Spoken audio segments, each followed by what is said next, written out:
فاتحة. بسم الله الرحمن الرحيم الحمد لله الرحمن الرحيم مالك يوم الدين إياك نعبد وإياك نستعين اهدنا الصراط المستقيم صراط الذين أنعمت عليهم غير المغضوب عليهم ولا الضالين صل على محمد. أعوذ بالله من الشيطان الرجيم بسم الله الرحمن الرحيم. الحمد لله الذي لا يبلغ مدحته القائلون ولا يحصي نعماءه العادون ولا يعدي حقه المجتهدون الذي ليس لصفته حد محدود ولا نعت موجود ولا وقت معدود ولا أجل ممدود فطر الخلائق بقدرته ونشر الرياح برحمته. الصلاة والسلام على الرسول المسدد المصطفى العمجد المحمود الأحمد سيدنا ومولانا ومولى الكونين جد الحسن والحسين عاني والقاسم محمد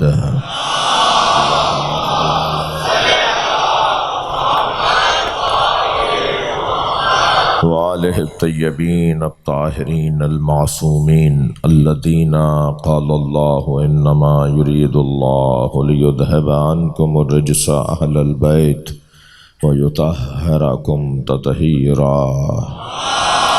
اللهم صل على محمد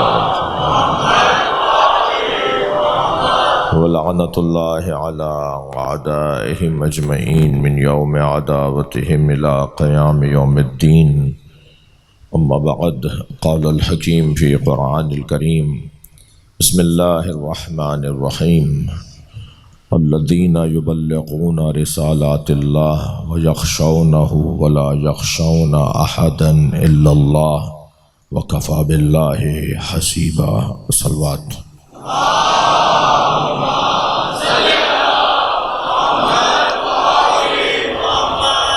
ایک اور بلند صلوات ہے اللہم صل علی محمد وعلی محمد. سورہ مبارکہ احزاب آیت کا نشان 39. اللہ اس گھرانے کی عظمت کو بیان کر رہا ہے. عظمتیں اس گھرانے کی اتنی ہیں کہ جن کے لیے اللہ نے لا تحصوہا کہہ کر کہ تم گن نہیں سکتے، کیونکہ اس کی جتنی نعمتیں ہیں وہ صحیح مصداق فضائل اہل بیت کا رکھتی ہیں. یعنی فضائل اہل بیت اللہ کی نعمتیں ہیں اور اللہ کی نعمتیں لا تحصوہا، انہیں گن نہیں سکتے. لو ان الاشجار اقلام والبحار مداد والجن حساب والانس کتاب. سرکار فرما رہے ہیں اگر ساری دنیا کے درخت قلم بن جائیں اور ساری دنیا کا پانی یعنی سمندر روشنائی بن جائے اور جن حساب کرنے بیٹھیں اور انسان لکھنے بیٹھے ما احسو فضائل علی ابن ابی طالب. صلوات پڑھ لیں محمد و آل محمد.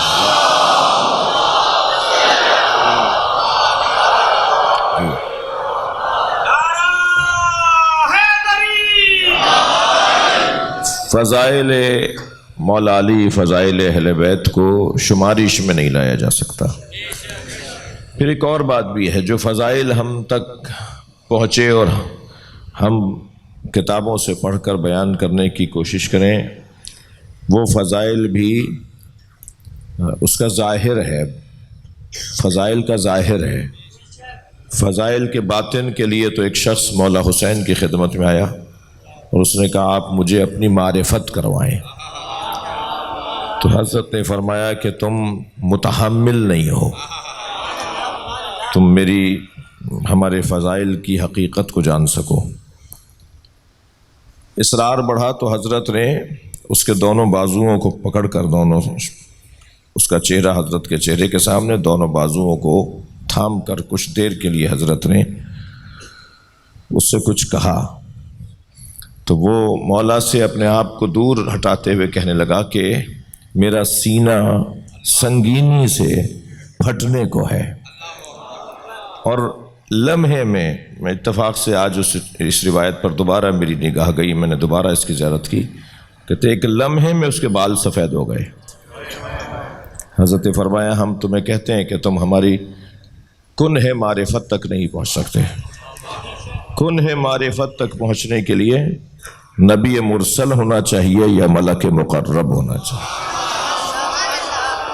ہماری حقیقت کی گہرائی تک اترنے کے لیے آمادگی چاہیے۔ بہت سارے پہلو ہیں، ہماری مصیبت ہی کہیے اسے کہ ایک مشکل ہماری یہ ہے کہ ہم مائک پر بات کر رہے ہوتے ہیں، مجمع عمومی ہوتا ہے، مجلس عام ہوتی ہے، دروازے پہ ہمارے بھائیوں نے کسی کو کھڑا نہیں کیا ہوا کہ وہ چیک کرے کہ کون آ رہا ہے کون جا رہا ہے، کوئی شناختی کارڈ تو دیکھا نہیں جا رہا کہ وہ نہیں آئیں گے اور وہ نہیں آئیں گے۔ اور پھر ظاہر ہے جب سب کو آنا ہے تو پھر ایک بندہ بھی اگر کوئی ایسی بات کہے کہ جی یہ کیسے، یہ کیوں، یہ نہیں مانتے ہم، تو یہ جہاں پڑھنے والے کے بارے میں کچھ ہوگا وہاں جس کی عظمت بیان ہو رہی ہے وہ بھی ہماری طرف مڑ کر دیکھیں گے کہ تم نے بتایا کیوں تھا انہیں۔ صلوات پڑھیں ذرا محمد و آل محمد۔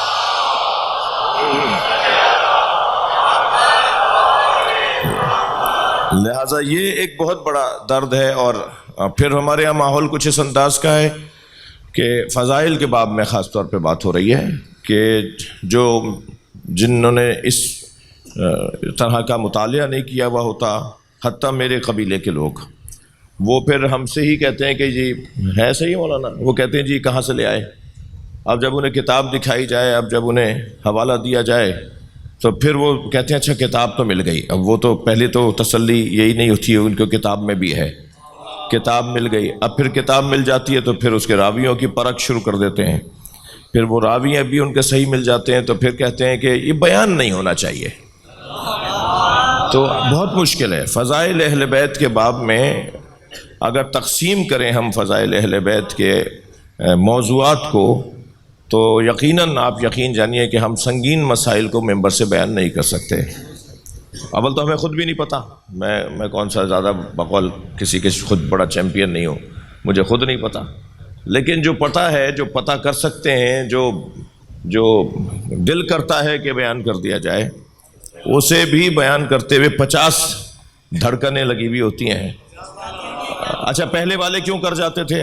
ہمارے بزرگ کیوں ایسے فضائل، گہرے فضائل، ان کا علمی معیار، ان کی فضائل کا بیان زیادہ کیوں تھا؟ اس کی وجہ یہ کہ سوشل میڈیا تو تھا ہی نہیں، میڈیا بھی جس انداز کا تھا کہ معلوم ابو علی کیسی رہے، اور پھر وہ وہاں سے وہاں تک منتقل ہونے میں 1 ہفتہ تو لگ ہی جائے گا، اور پھر اس وقت تک اگر کوئی چیز رکوانی ہے تو رکوائی بھی جا سکتی ہے کہ نہیں صاحب یہ عام نہیں ہونی چاہیے۔ نسبتاً آسان تھا کام، اب تو بہت مشکل ہو گیا کام۔ کلاس بنا کر مجلسیں کرنا یہ مفاد مکتب اور مفاد مذہب میں نہیں ہے۔ کلاس بنا کر مجلسیں کرنا یہ مفاد مذہب میں نہیں ہے۔ مذہب کا یہ تقاضا ہی نہیں ہے کہ ہم کلاسیں بنا دیں کہ وہ بس وہ آئیں گے تو یہ بات ہوگی، وہ نہیں آئیں گے تو یہ بات نہیں ہوگی۔ تو ایک عجیب قسم کا دور شروع ہوا ہے۔ پھر بھی بہرحال اسی دور کے ساتھ ہم اہل بیت کے چاہنے والوں کا تو انداز یہ ہے کہ ہم زمانے سے اثر نہیں لیتے، زمانے کو متاثر کرتے ہیں، کیونکہ جس امام معصوم کی شہادت کی شب ہے ان کی زندگی کا ایک روشن پہلو، ایک واضح امامت کا عنوان آپ کی امامت میں وہ یہی ہے کہ آپ نے زمانے سے اثر نہیں لیا۔ ہر امام نے ایسے ہی کیا، لیکن امام کا زمانہ سارے زمانوں سے مشکل زمانہ تھا۔ امام سجاد کا زمانہ تمام زمانوں سے مشکل زمانہ تھا۔ اگر مولا علی کے زمانے میں ایک جناب زہرا کے ساتھ ظلم تھا تو یہاں ثانیہ زہرا بھی ہیں، یہاں امام حسین کی زوجہ بھی ہیں، یا امام حسن کی زوجہ بھی ہیں، یعنی اس وقت ایک بی بی کے ساتھ سامنا تھا مخالفوں کا۔ امام زین العابدین کے زمانے میں تو ایک بی بی سے کہیں زیادہ تعداد ہے بیویوں کی کہ جن کو امام کو سنبھالنا ہے، جن کی ذمہ داری امامت میں امام کی آتی ہے۔ پھر اتنا بڑا واقعہ گزر چکا ہے کربلا معلیٰ میں، اپنی آنکھوں سے سب کچھ دیکھ کر آ رہے ہیں۔ ان تمام حالات کو مد نظر رکھتے ہوئے امام نے اپنی زندگی میں 3 طریقوں کو اپنایا، 3 روشوں کو امام نے اپنی زندگی میں اپنایا۔ وہی پیغام ہم آپ کو بھی ہے کہ ہم مبلغوں کو، آپ ہم سب کو، کہ تم اپنے زمانے زیرکی، ہوشیاری، سمجھداری سے کام لو، اور اپنے زمانے کے حالات کو مد نظر رکھتے ہوئے اپنے لیے کچھ اصول اور کچھ روش مقرر کرو۔ روشوں کو مقرر کر کر نظریے سے تو ہاتھ اٹھانا نہیں ہے، نظریے سے ہاتھ اٹھانا نہیں ہے، اپنے اصولوں سے ہاتھ اٹھانا نہیں ہے، اصولوں پر قائم رہتے ہوئے، نظریے پر قائم رہتے ہوئے کچھ روش ایسی اپنی مقرر کرو کہ تمہیں نقصان بھی کم سے کم ہو اور تمہارا نظریہ بھی محفوظ رہ جائے۔ یہ ہنرمندی سکھانے والے کو زین العابدین کہا جاتا ہے۔ صلوات پڑھ لیں محمد و آل محمد۔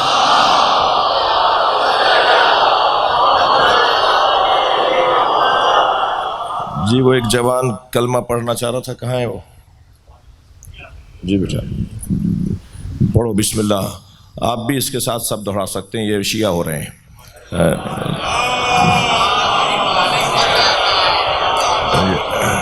آپ سے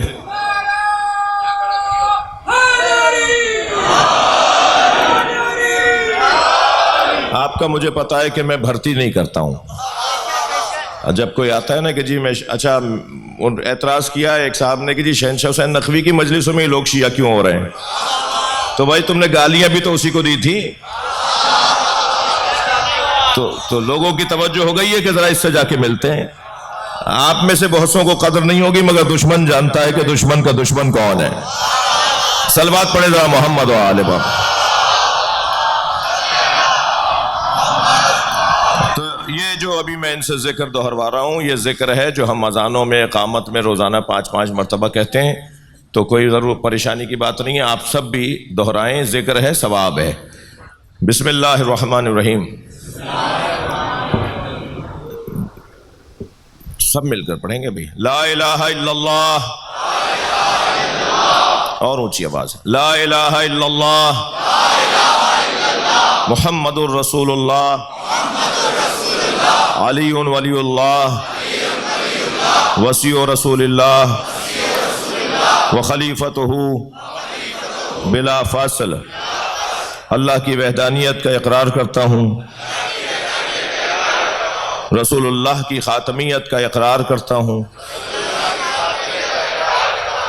نبی مکرم کے بعد پہلے امام مولا علی علیہ السلام، دوسرے امام امام حسن مجتبی علیہ السلام، تیسرے امام امام حسین علیہ السلام، چوتھے امام امام زین العابدین علیہ السلام، پانچویں امام امام محمد باقر علیہ السلام، چھٹے امام امام جعفر صادق علیہ السلام، ساتویں امام امام موسیٰ کاظم علیہ السلام، آٹھویں امام امام علی رضا علیہ السلام، نویں امام امام محمد تقی علیہ السلام، دسویں امام امام علی نقی علیہ السلام، گیارہویں امام امام حسن عسکری علیہ السلام، بارہویں امام امام مہدی عجل اللہ تعالی فرجہ الشریف ہیں۔